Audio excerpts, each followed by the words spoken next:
Hey everybody, today I'm reading Silent Letters Loud and Clear. The author is Robin Pulver, illustrated by Lynn Rowe Reed. The inside says, Silent letters are not seen, not heard. They follow no rules when they appear in some words. Watch for them and keep them in sight.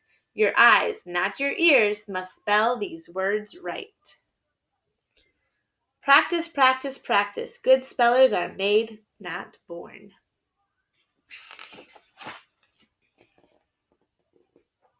Every day in Mr. Wright's classroom, without fuss or bother, the silent letters waited to take their positions in the spelling words.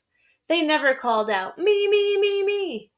When it was their turn, they crept into their places without a sound. We're not shy, we're just tight-lipped. We laugh a lot when we're together, but we know when to be silent, too. I'll climb on here. And this says, sight, daughter, thumb.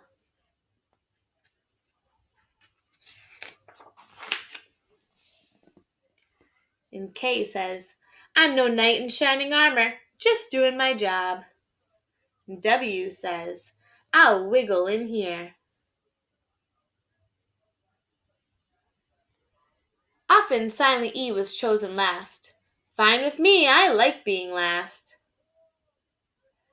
And I says, I long for you.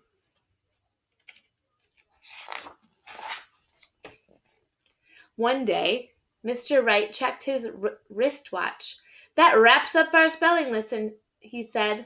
Remember, a mistake or two doesn't mean you're a bad speller. It means you've almost spelled the word right.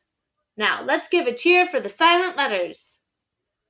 The silent letters waited, but no cheer came. The silence was deafening.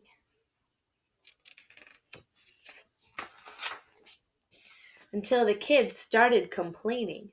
Mr. Wright, why do we have to use silent letters in spelling at all? We can't hear them. Silent letters are a pain. Silent letters make spelling too hard. Silent letters are dumb.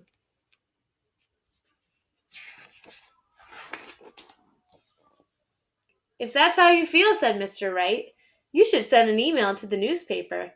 Make your opinions known. Neat idea, said the kids. Kate sat down at the computer. The other kids helped her decide what to write. Dear Editor, Mr. Wright says good spellers are made, not born. But we don't like silent letters. We can't hear them, so who needs them? Why use them? Silent letters should be banned.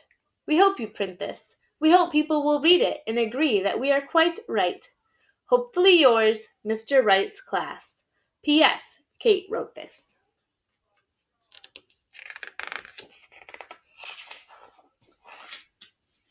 The silent letters were dumbfounded. Silent G.H. sighed. I thought we were important. I know we are, muttered Silent K. Now my stomach is in knots. Silent W. wrung his hands. I'm a wreck. I feel wretched. I don't know how I feel, said Silent B. I'm numb. Silent E said, I'm at the end of my rope.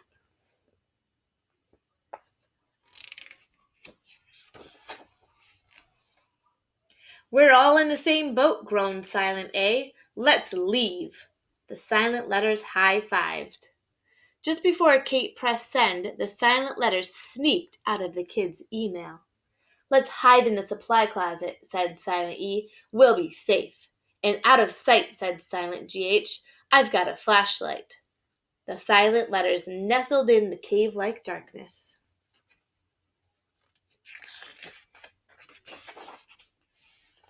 Those kids shouldn't blame us. We used to be pronounced once upon a time. In the time of pterodactyls, asked Silent P. Not quite so long ago, said Silent E. Probably in the time of knights and castles. The silent letters didn't want to suffer in silence anymore. They wanted to speak up for themselves. But how? What could they do?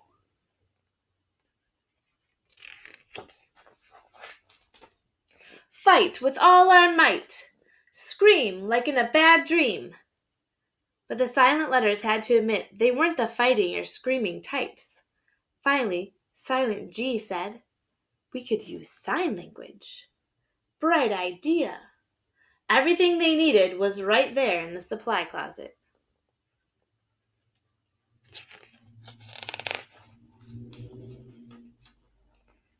The next day, Mr. Wright's class couldn't wait to check the newspaper. They opened right to the editorial page. "Our letter! It's here!" shouted Joe. "We're famous!" The kids gave a cheer, loud and clear. But when they started to read, it was the kids' turn to be silent. Here's what the letter says.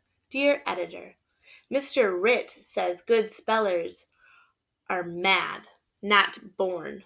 But we don't lick silent letters. We can't hear them, so Ho needs them. Why us them? Silent letters should be banged. We hope you print this. We hope people will read it and agree that we are quit writ. Hopefully yours, Mr. Ritt's class. P.S. Cat rot this. Yikes! Finally, the kids got their voices back. What happened? Somebody messed up our email. What's hopefully? What's this about a band? Who is Mr. Ritt? Cat rot?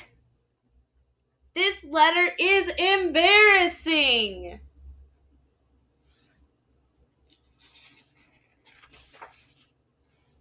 The kids were even more embarrassed when they read the editorial next to their letter. Huh? What? Fire Mr. Ritt? Of course good spellers are mad. So are we. Our readers don't have time to figure out messages with sloppy spelling. The only reason we're printing this letter is to highlight the spelling crisis in our schools. The editors. The kids gathered around Mr. Wright, who was pale and sagging. It's not your fault. Suddenly, the knob on the supply closet door turned. The door creaked open. Out marched the silent letters. They were carrying protest signs they had made. They looked brave. Don't knock silent letters. Protect our right to remain silent. Silence is golden. Silent letters are mighty fine, not mighty fin. Thumbs up for silent letters. Don't leave me out. Don't write us off. They're back! The kids cheered loud and clear. Mr. Wright burst into grateful tears. Right away, with the help of silent letters, Mr. Wright's students wrote another letter to the editor. Winner of the Golden Pen Award, Best Letter of the Week. Dear Editor, never fear. The future looks bright for spelling. We made peace with silent letters. We have learned to bravely face our mistakes. Our teacher says the answer is knuckle down and practice. As usual, Mr. Wright is right. Your friends, Mr. Wright's kids, and silent letters. Not perfect, but a brave try. The quiet ones always surprise you. The end.